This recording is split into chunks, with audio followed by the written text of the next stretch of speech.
Hello guys, good morning, magandang araw po sa ating lahat. Welcome back po dito sa ating pag-uusapan ngayong umaga. Guys, ilang tulog na lang, no? Mga 3 days o 4 days, mag-i-eleksyon na. So I hope po sa mga gantong oras, sorry po, may mga napilit na po tayong mga kandidato from national to local. Sana po may mga iboboto na po tayo, yung mga taong karapat-rapat nating iboto.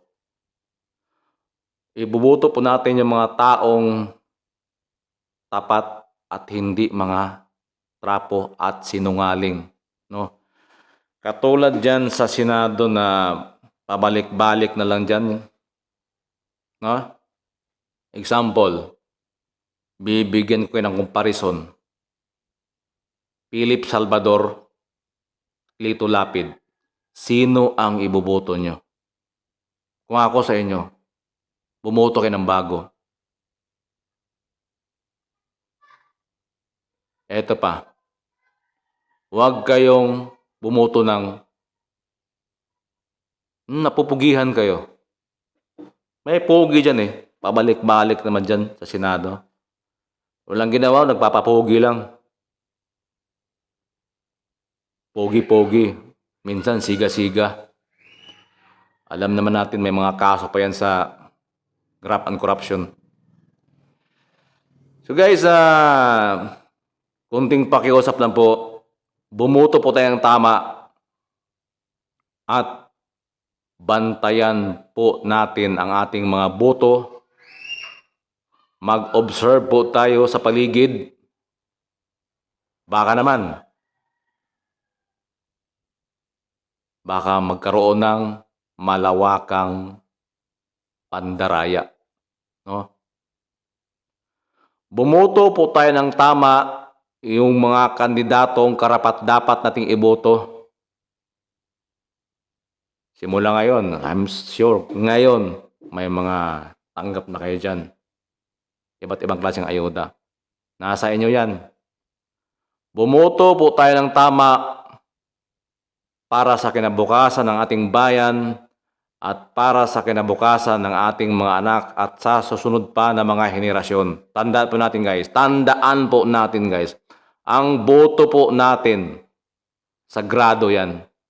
Hindi lang yan basta boto-boto lang yan. Bawat boto natin, sagrado yan.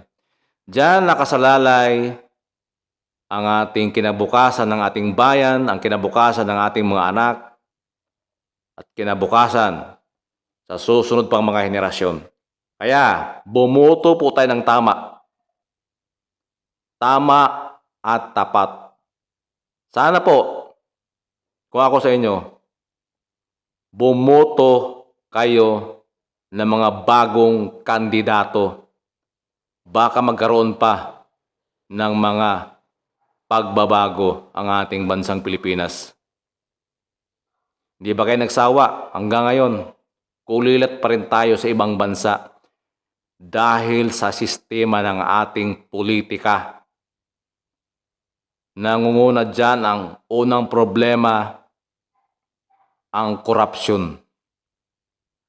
Lalo na yan dyan sa House of Representative, no?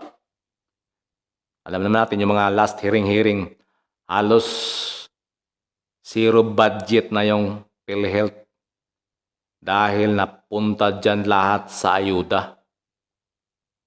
Bakit yung ayuda? Pwede ba yung pambayad sa hospital? Pag nagkasakit tayo? Sana naman, bumoto po tayo ng tama. Bumoto tayo ng mga bagong kandidato. Kung meron mang dapat natin iboto ulit, katulad na lang nila ni Bongo. Ayan. So guys, meron akong pakiusap sa inyo guys. No? Iboto po natin ang PDP laban. Ang Team Duterte. Isa-isahin ko na guys ha. Number 10, Jimmy Bundok. Ito number to sa shading ng balota ha. Hindi ko sinasabi kung number 10. Sa balota to eh. Ito 28, Bungo. Ito dapat to iboto. Ito yung may pakana sa malasakit.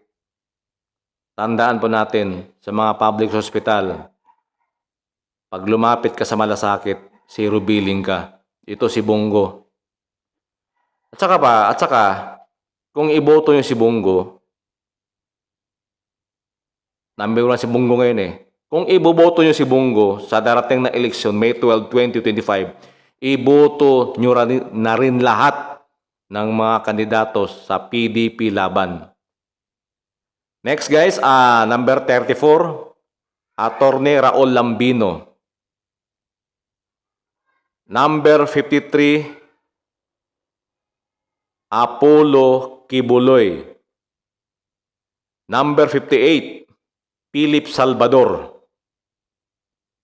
Number 22, Bato de la Rosa.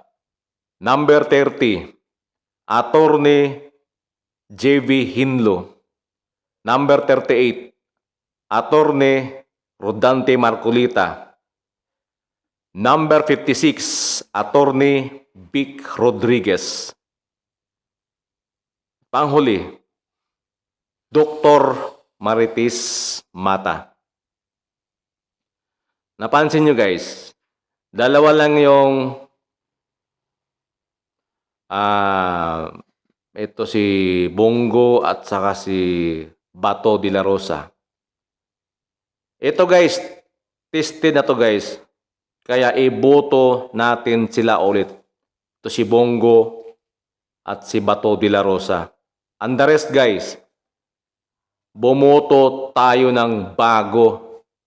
Hindi ba kayo nagsawa dyan sa Senado? Pabalik-balik na yan. Alam naman natin guys, sa Senado, lahat abogado, sobrang talino. Oo nga, sobrang talino.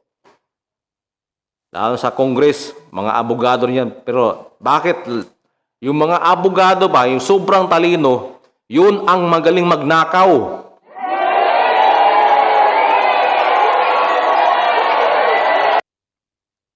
Subukan natin itong bago.